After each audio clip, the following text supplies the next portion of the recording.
Okay, we'll get started. In this section, we're going to be going through 1E and 1F. So those two concepts, one is going to be significant figures, and the other is going to be scientific notation. So we're going to get started with significant figures first. So in science, measurements are going to be reported to a number of significant figures. Significant figures, or sig figs for short. For example, if you had some measurement, this was your mass, 94.552 kilograms, and you wanted it reported to 3 sig figs, then your answer would be 94.6 kilograms. So the reason you have sig figs is basically to ensure that you don't have extra numbers kind of tacked on that don't represent your measurement. So for example, maybe you have extra numbers from rounding, or you have them from a calculation you did. When you say a specific number of sig figs, though, you ensure that the number that you get ultimately, like right here, represents what you're actually measuring. So that's the reasoning for it. So in this class, we might say, like, okay, we want it to, 5 sig figs, or 2 sig figs, or 3 sig figs. That's to ensure that we don't get more numbers than are actually representative of the number, that are representative of the thing that you're measuring. So because of this, it's important to science. So there's a bunch of rules that govern the use of sig figs. So I'll go through these and then kind of give you a quick example of some of them. So the first thing is all non-zeros, so any non-zero numbers are always significant. So if you had like 21, this is 2 sig figs. Next, any zero between other significant figures is significant. So let's say you had 101, this would be 3 sig figs. The next thing, if you have a 0 that's included only for holding place value, then it's not significant. So for example, a good one is 0.001. This might look like it has 3 sig figs. It really only has 1, because these 2 zeros right here are just for holding place value. So you'd have basically you'd have 1 sig fig. Now again, if it was look like this instead, if you had like 0.100, these two would be significant, because they're basically saying more places of that measurement. So this would be 3 sig figs over here, but this would only be 1. So again, if they're just there to hold place value, they're 1 sig fig. If they're there and they indicate that you know more actual decimal places, the measurement more precisely, they do count. The next one, if a 0 has a hat on top of it, it is a significant figure. So for example, if you had 3.0 repeating, if you had this, 3 is definitely 1 sig fig, and then the 0 with the hat is another sig fig, so you'd have 2 sig figs.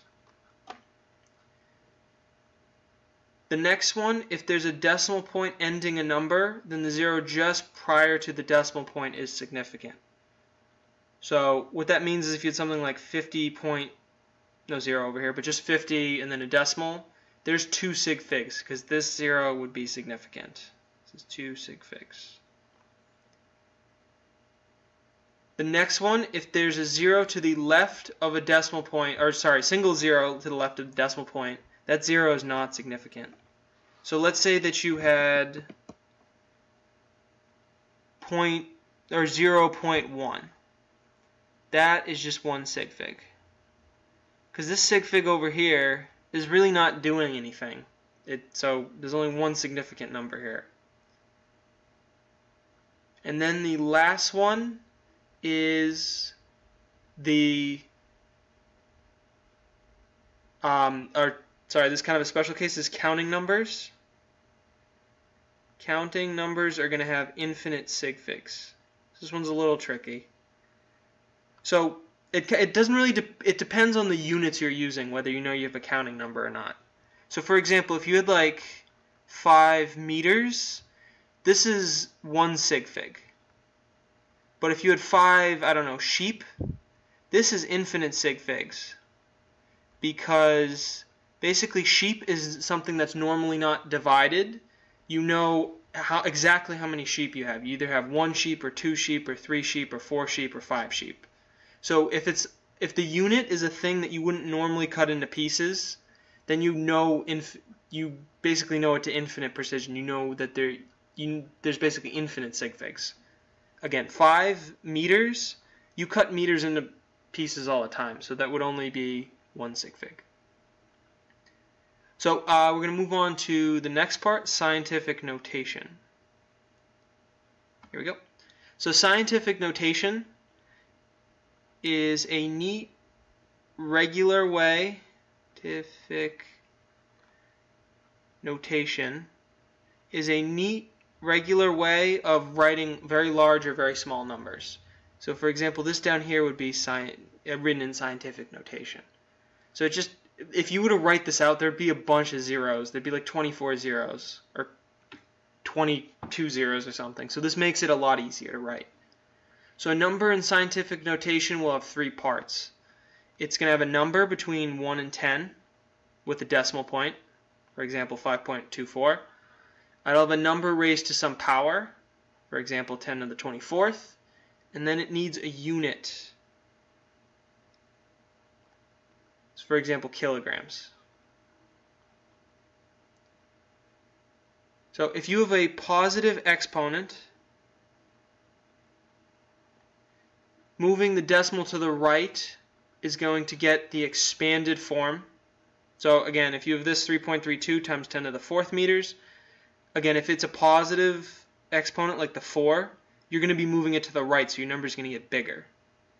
If you have the opposite, if you have a negative exponent, then you move the number to the left. So in this case down here, you have 3.32 times 10 to the negative 4.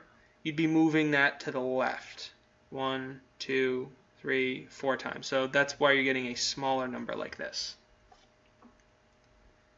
And again, this is important. The number of significant figures has to be the same in both expanded form and scientific notation.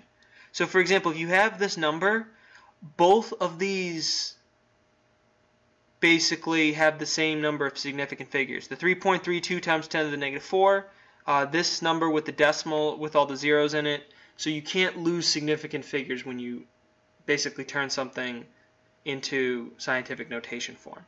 So just keep aware of that. Don't make sure you're not dropping numbers that are actually important. And the last thing, this is just a math thing, but you might see this, the letter E, uppercase E, can be used to stand for 10 to the in scientific notation. So for example, 2.99 times 10 to the 4th, you might see that as 2.99 e to the 4. So just a math thing, really. Okay, so last thing, we'll do a problem that features a couple scientific notation and then a couple sig fig problems. So here we go. So again, make sure you attempt them before I do it. Again, attempting them first. Right, you're attempting them. You're not just filling out a small business loan or something. Okay, we'll get started. I'll go through these. So it's asking you to identify the correct number of sig figs. So the first one, they're all non-zero. So that would be, nope, not 3, 4 sig figs. The second one, there's 2 non-zeros, and then there's a 0 sandwich between those 2 non-zeros, so there'd be 3 here.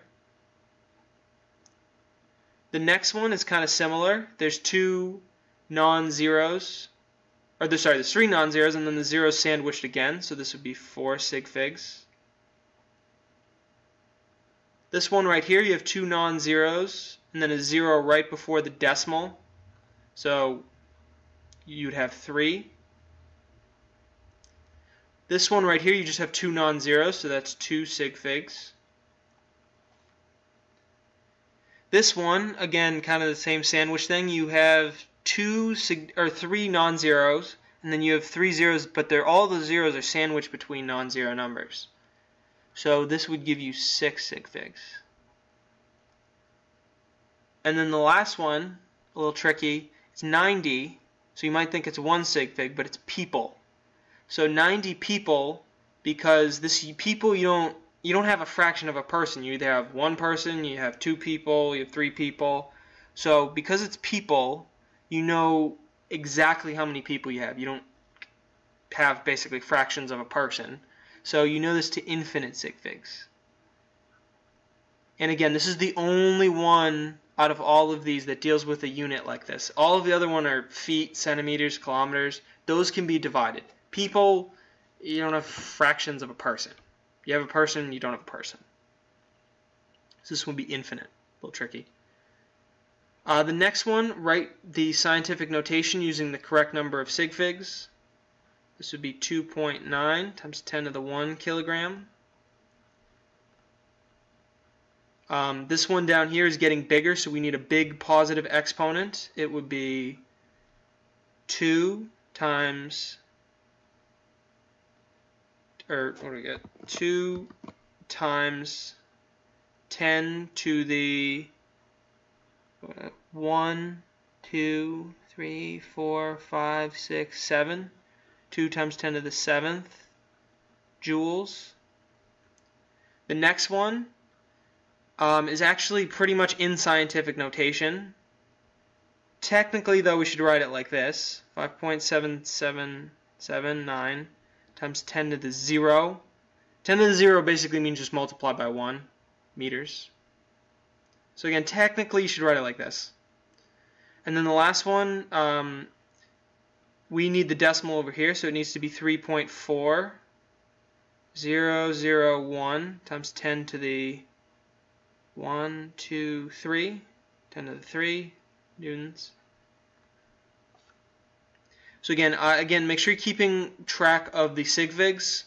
In all of these, the number of sig figs has to be the same. So here it mostly means preserving all of the non-zeros. Okay, so that's all of the problems and the notes, so make sure you have it all written down, and that's it for now.